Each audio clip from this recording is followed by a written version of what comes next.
నాయ్ జై జై నాయ్ జై నాయ్ జై జై నాయ్. ఎక్కడైనా మన శబ్దం మూడు ఉండాలి. జై నాయ్ జై జై నాయ్ జై నాయ్ బ్రహ్మ. ఎందుకోసం అంటే త్రిమూర్తులను ఆహ్వానించినట్టు ఇక్కడ ఒక తల్లి పిల్లల్ని ఒకడు ఏడిస్తే ఏమనదు, ఇద్దరు ఏడిస్తే అయ్యో ఏమైందని పిల్లలు ఇస్తారు. ఇక్కడ ఇంతమంది జై నాయ్ అని మొత్తుకుంటే రేవంత్ సర్కార్ గదరీలించాలి. ఒకటి అదే నేను ఎక్కువ చెప్పొద్దు అనుకున్నా. ఒకటి ఏంటంటే ఈ వేదిక ఇంత గొప్ప సక్సెస్ కావడానికి కారణం నరసింహన్ ఎంతో బాధపడ్డారు.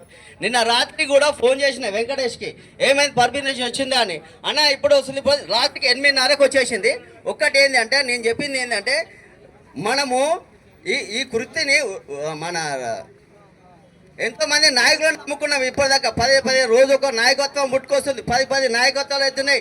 నాయకులను నమ్మి మనం ఎంత మోసపోయినామో ఎంత లాభం పొందినామో, కానీ ఆ నాయకులందరినీ ఏకం చేయడానికి కోసము ఏది ఏమైనా ఒక రాజ్యాంగపరమైన పోరాట వీరులమని ప్రతి నాయ బ్రాహ్మణ వ్యక్తి కులం కోసం ఎంత బాధపడుతున్నాడో ఆ బాధను నీ బాధ నా బాధ అని ఏకం చేసుకొని కుటుంబ వ్యవస్థలా ఉండి రాజ్యాంగపరమైన పోరాట వీరులను తయారు చేయడానికి కోసము ఒక 4 నెలల నుంచి జిల్లా తిరిగేసి వస్తున్నా.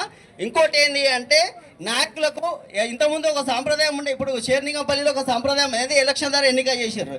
కుద్దులపూర్లో రాష్ట్రానికి ఎలక్షన్ చేశారు, కరీంనగర్లో చేశారు. అదే రాష్ట్రానికి 500 బయటకు ఎలక్షన్ ద్వారా ఎన్నుకుంటేనే గొప్ప నాయకుడు అవుతాడు.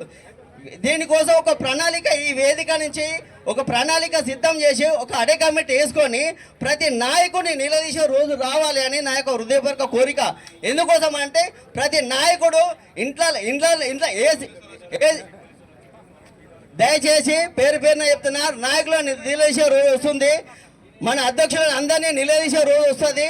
కాబట్టి మనమంతా ఏకమై మన కులవృత్తి నాయకులను అందరినీ నిలదీస్తేనే మన సమస్యలు పరిష్కరిస్తాయని ఈ అవకాశం పెద్దలు అందరినీ నా హృదయపూర్వక నమస్కారాలు.